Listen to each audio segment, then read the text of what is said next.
2026 চনৰ নিৰ্বাচন সন্মুখত অহাৰ লগে লগে বিভিন্ন দলসমূহ কিন্তু ইতিমধ্যে কুচকাৱাজ আৰম্ভ কৰিছে।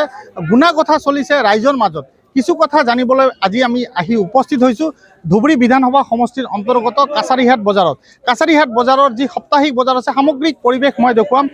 ধুবুৰী বিধানসভা সমষ্টিৰ অন্তৰ্গত কাছাৰীহাট বজাৰৰ আজি সাপ্তাহিক বজাৰ, আৰু এই সাপ্তাহিক বজাৰত বিভিন্ন লোক আহি উপস্থিত হৈছে বজাৰ কৰিবলৈ। কিছু কথা জানিবলৈ মই যত্ন কৰিম। ইয়াতে যিসকল লোক বজাৰ কৰিবলৈ আহিছে তেওঁলোকৰ পৰা কিছু কথা জানিম যে অহা 2026ত কেনেধৰণৰ তেওঁলোকে চৰকাৰ বিচাৰিছে।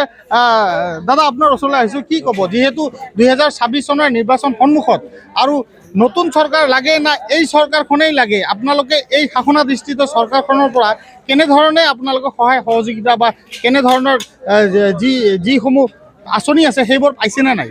না, এইখন চৰকাৰৰ ভাল নহয়। মানে আমাৰ যিকোনো আঁচনি আমি পোৱা নাই।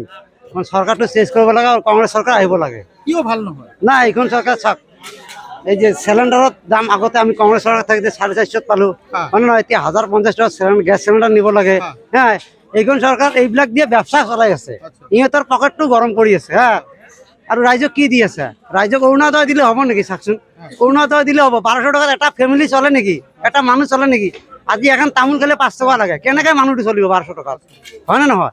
এই 1200 টকা দি নহয় নহয়। মই যদি শিক্ষা নিজে অৰ্জন কৰোঁ, চাকৰি এইখন চৰকাৰ কিয়? বেলেগ চৰকাৰ আহিলেওতো দিব, হয় নে নহয়? তেতিয়া ঘুষ নালাগেতো। চাকৰি মই যদি অৰ্জনটো ঠিক কৰোঁ, চৰকাৰ মোক নিজে দিব।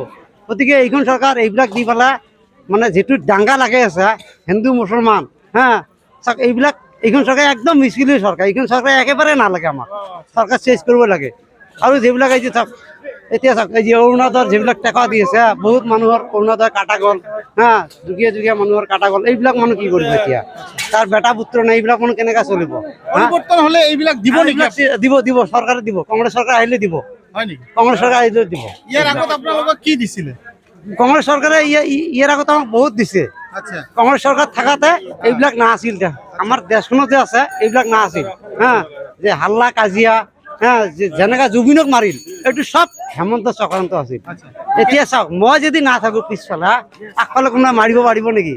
পিছফালে নিশ্চয় মোৰ লোক আছে। কেনেকে ক'লে আপুনি? কি প্ৰমাণ আছে? এইটো কেনেকৈ ক'লো? এইটোতো জুবিনক দিবৰ কাৰণতে সিয়েতো পাৰ্মিশ্যন দিছে না, চৰকাৰেতো দিছে না। আজি মই ছিংগাপুৰ যাম, মই কেনেকৈ যাম? চৰকাৰে যদি মোক পাছপোৰ্ট কিখন বনাই নাদে, মই কেনেকৈ চলি যাম? সিহঁতে দিলে নহয়। সেইকাৰণে জুবিন চেঞ্জ হৈ গ'ল না। আছে নেকি আমাৰ অসমত এনেকুৱা গায়ক এটা? আছে নেকি? চাওকচোন, আপুনি ওলাই দিয়কচোন, বৰ্তমান জামানত আছে নেকি জুবিন যোৱাৰ লগে লগে? এতিয়া চাওক, ই কৈছে কি জুবিনৰ অনুৰাগী মই। হা, অনুৰাগী এনেকৈ নহয়তো। ন্যায়টো দিব লাগিব না। দিছে নেকি চৰকাৰে ন্যায়? আজি ইলেকশ্যন আহিব 26, জুবিনৰ ন্যায় দিব। হা, ন্যায়টো আদালতে দিব। আদালত মানে এইটো হেমন্তই ক'ব যে এইকেইটা আসামীক লোকাবত সোমাই দিয়ক। পাব্লিকো জানিব কি লোকাবত দিলে ৰায়। পাব্লিকটো এনেকৈ বুজি যাব। ইয়াতে ৰাজনীতি যিটো চক্ৰান্ত, এই চক্ৰান্ত ই বেলেগ। মানে এতিয়া আপোনালোকে পৰিৱৰ্তন বিচাৰিছে? পৰিৱৰ্তন বিচাৰিছে। এইখন চৰকাৰ নালাগে আমাক। ধন্যবাদ জনাইছোঁ। আৰু লোক আছে, কিছু লোকৰ কথা জানিবলৈ যত্ন কৰিম। ইয়াতে বজাৰত আহিছে। দাদা, কি ক'ব? আপোনাৰ ওচৰলৈ আহিছোঁ।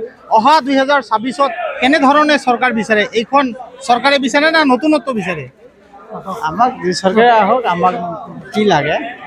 আমি যাতে আমি বাহিৰত গ'লে আমি যাতে কাম কৰি খাব পাৰোঁ নিশ্চিন্তে, কোনো যাতে ৰিস্ক নহয়, এইখিনি আমাক এনেকুৱা চৰকাৰে লাগে আমাক। আৰু বস্তু বাহিনীৰ দামটো বহুত বাঢ়ি গৈছে, মানুহৰ ইনকাম নাই। মানুহ আজিকালি ইনকাম কৰিব বিনাকৰ মানে এনেই হাতত ফুৰি আছে, কোনো বজাৰ কৰা নাই, পইচা বিনাকৰ বজাৰ কৰা নাই। এইখন চৰকাৰ বিভিন্ন আঁচনি দিছে, বিভিন্ন সুবিধা দিছে, বিভিন্ন উন্নয়নমূলক কাম কৰিছে, কি ক'ব? উন্নয়নমূলক কামটো এনেইতো আমি শুনি পাওঁ, কিন্তু আমিতো এইটো পোৱা নাই। আমি আঁচনিবোৰ পাইছেনে? আঁচনিগত আমিতো পোৱাই নাই। আমিতো চৰকাৰে একো পোৱা নাই। আমি কংগ্ৰেছ চৰকাৰ থাকোঁতে আমি একো পোৱা নাই, বিজেপি চৰকাৰ অহাৰ কাৰণে আমি একো পোৱা নাই। এতিয়া কি বিচাৰে? কেনেধৰণৰ চৰকাৰ হ'ব? নতুনত্ব বিচাৰিছে না এইখন থাকিলেই? নতুনত্ব হ'লে ভাল। ঠিক আছে, ধন্যবাদ জনাইছোঁ। আৰু লোক আছে ইয়াতে, কিছু কথা জানিবলৈ মই যত্ন কৰিম। লোকসকল বজাৰ কৰিবলৈ আহিছে, বিভিন্ন লোক বজাৰ কৰিবলৈ আহিছে। এই অঞ্চলৰ যি লোকসকল আছে তেওঁলোকো বজাৰ কৰিবলৈ আহিছে। মই কিছু কথা জানিবলৈ যত্ন কৰিম। দাদা, আপোনাৰ ওচৰলৈ আহিছোঁ, কি ক'ব? কেনেধৰণৰ চৰকাৰ বিচাৰে? এইখন চৰকাৰ ঠিক আছে না নতুন চৰকাৰ লাগে? না, আমাৰ এই চৰকাৰে ভাল।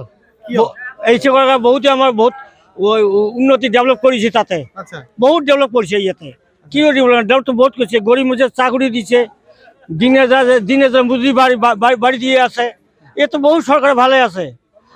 আঁচনিবোৰ পাইছে না? হ্যাঁ, আঁচনি পাইছো তো, ঘর পাইছো, লেট্রিন পাইছো। আচ্ছা, তারপরে কল্পতরু হয়েছে যে টাকা বিদ্যুৎ ভাতা পাচ্ছি। 26ত এইখন চৰকাৰে হ্যাঁ হ্যাঁ ছাব্বিশে আমি বিচারি দিয়েছি ঠিক এই সরকার বেশি আমি। ধন্যবাদ নাই হ্যাঁ মুই একটা বাং নাই আপুনি একোই নাপায় হ্যাঁ একো বাং নাই 2026ত নতুন চৰকাৰ বিচাৰে না এইখনে লাগে আমাকে এই একটাও দেয়নি আমাকে কোনখন চৰকাৰ লাগে সৰকাৰ আমাকে এই সৰকাৰ লাগে বিজেপি চৰকাৰ হ্যাঁ। আপুনি একো পোৱা নাই বোলে একটাও বাং নাই মানে পাব বুলি আশা ৰাখিছে বাবু মানে আমাৰ ওই যে আমাৰ বাড়িয়ালি নতুন পাব বুলি আশা ৰাখিছে মানে ওই যে ওই যে 1000 টাকা করে পাইছে মাস ওটাও বলে কাটি দিছে আচ্ছা বুঝছেন ঠিক আছে ধন্যবাদ জনাইছো হয় নিশ্চয়কৈ এয়া হৈছে ধুবুৰী বিধানসভা সমষ্টিৰ অন্তৰ্গত কাছাৰীহাট বজাৰ আৰু কাছাৰীহাট বজাৰত যিসকল লোক বজাৰ কৰিবলৈ আহিছে তেওঁলোকৰ পৰা কিছু ভাষ্য আমি গ্ৰহণ কৰিলোঁ যিসকল লোকে কোনো ধৰণৰ আঁচনি পোৱা নাই তেওঁলোকে কিন্তু পৰিৱৰ্তন বিচাৰিছে আৰু কিছু সংখ্যক লোক আছে যিসকল লোক সকলো যি আঁচনি আছে সেই আঁচনিসমূহ পাবলৈ সক্ষম হৈছে কিন্তু বিশেষকৈ বেছিভাগ লোকে কিন্তু আগন্তুক যি 2026 নিৰ্বাচন আছে নতুনত্ব বিচাৰিছে নতুন চৰকাৰ বিচাৰিছে